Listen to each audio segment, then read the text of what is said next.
Hello, what's up mga idol? So good morning. So andito tayo ngayon sa garden ni na ate. So piplex ko lang sa inyo yung kanilang mga tanim dito sa garden nila. So meron silang iba't ibang klaseng pananim dito sa garden nila. So meron mustasa, may pichay, may labanos, may kamatis, um, may talong. So yun yung mga tanim nila dito mga idol. Kung mapapansin nyo, ayan o. Ayan, so bawat plot meron silang mga iba't ibang klase ng ah, gulay ang nakatanim dyan mga idol. So itong line na ito ay ang labanos. So kung mapapansin nyo, maliliit pa yung kanyang sibol kasi katatanim lang mga idol. So naglalaban-laban pa siya sa mga damo. May mapapansin kayo na may mga ilang damo pa.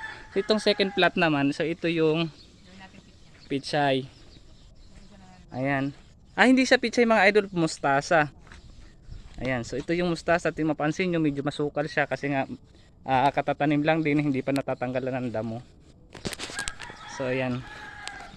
At ito naman yung kanilang kamatis. Ayan, so may mga ilang punong kamatis na tanim nila. At hanggang dito, ay hindi lang pala ilan, marami pala itong mga idol. So apat na plat pala yung kalang kamatis. Sa dalawa, tatlo, apat. So apat at kalahati hanggang dun. So yan. So ito naman ang kanilang labanos. So isa't kalahating plat hanggang doon. So yan, kung mapapansin mo sila, ayan sila. Asawa ni ate ang aking kuya, si Kuya Bong. Yan. Sila yung may-ari ng ano na iyan. So tinataklo ba nila mga idol dahil mainit na para naman hindi sila sobrang ma-expose sa araw, kaya ganyan ang ginagawa nila. Tinataho ba nila ng ang upak ng saging. Ayan. So ganyan yung ginagawa nila.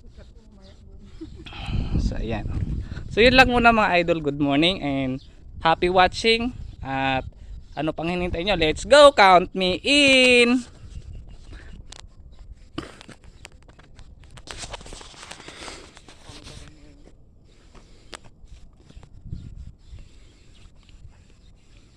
Sumigla yung ating halaman.